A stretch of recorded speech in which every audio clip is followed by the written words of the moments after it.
I saw a video earlier this week, a TikTok, where there was a therapist and she was talking about how whenever you're in a fight with your partner, when you feel yourself start to escalate, to just take a pause.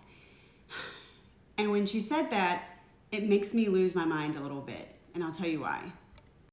Leslie Wells, connection coach here. I help individuals heal and repair in their relationships and repair their relationships so they can get to a place where they have a thriving, healthy, functional, safe, secure relationship. And I do this by looking at things through an attachment lens, because attachment theory, attachment style really predicts how we show up in our relationships, particularly in conflict, where a lot of couples struggle with intimacy and every area that you can think about in a real relationship.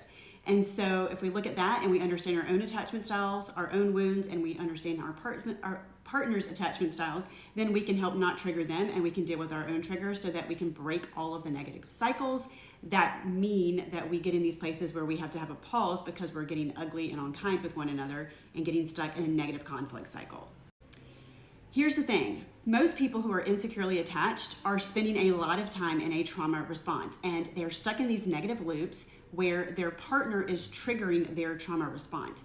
And when you are in a trauma response, your prefrontal cortex, your executive functioning is offline. So guess what? You can't just stop and take a pause and show up well. All of the clear decision-making skills, the logical part of your brain, is not online. And so stopping to take a pause and being like, oh, I think I need some time to process, is probably not going to happen. There's work that needs to be done before you ever get to that place.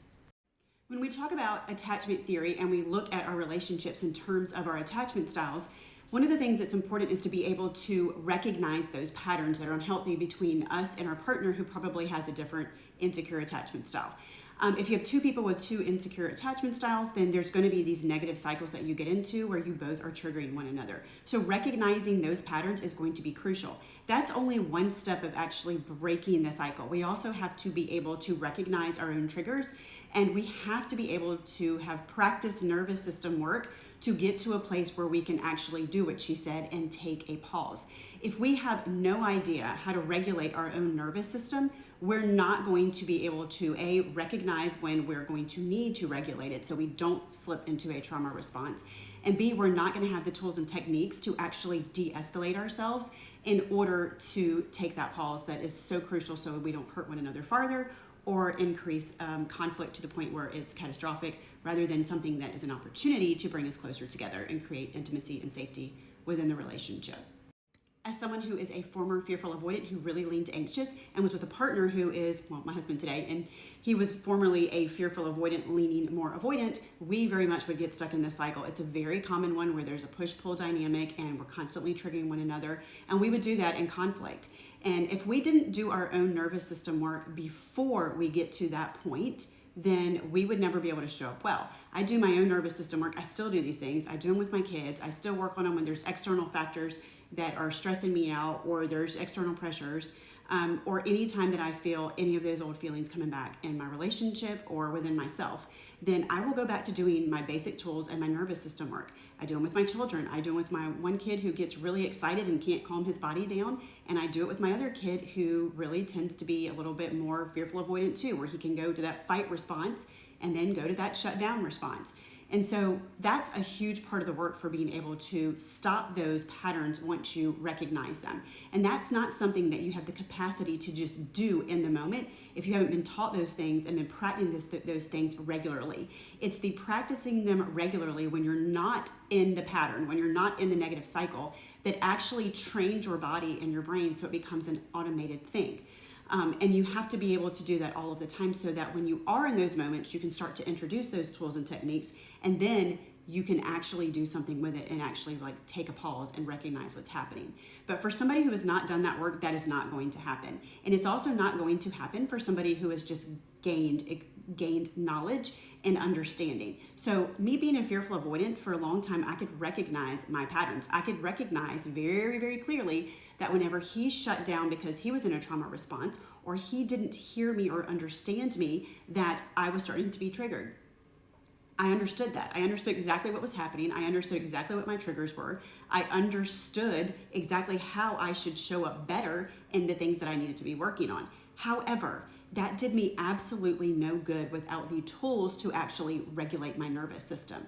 And for somebody who's an avoidant, it's the same thing. So for him, when he notices that he was starting to shut down, and it's the same for any of my avoidant clients that I work with, they can notice that they're beginning to shut down. They can notice that they're starting to disassociate and withdraw, and that they are feeling criticized and attacked, and that they feel like they're put on the spot and they don't know what to say, they don't know what to do. They just know that they want to avoid the conflict, whatever that looks like. If that means them getting louder, if that means that they are starting to, appease and apologize, or if they're starting to pull back. They just know they want to avoid the conflict. However, that doesn't mean that knowing that and knowing what they're supposed to do, that they're supposed to validate, that they're supposed to offer comfort, that they're supposed to respond with curiosity and not defensiveness, knowing what they're supposed to do and recognizing the bad patterns does not mean that they are able in that moment to say, you know what, I need some time to process this. I'm feeling overwhelmed and I want to make sure that I show up in this for you, but right now I can feel that I'm shutting down. So if it's okay with you, I would like to take, a few hours, take a walk, get my mind right, think about this a little bit, and then come back at this time, and then we can continue this conversation.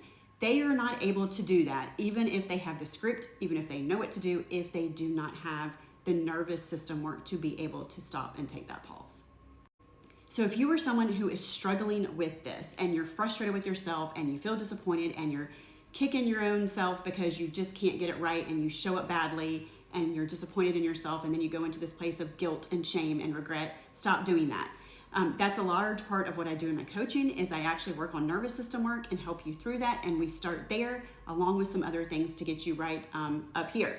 So if you're someone who's on your journey to healing and you're really trying to dig into this stuff and try to show up better in your relationship, just know that understanding and gathering all the information is not going to be enough. You need tools that have been practiced and utilized before you get to those situations, and that if somebody tells you to just stop and take a pause, you may not always be able to do that, and it is not your fault, and you do not need to beat yourself up about it or get stuck in shame, because your brain is in a trauma response, your body's in a trauma response, and your executive functioning, your logical, rational thought side of your brain is not online.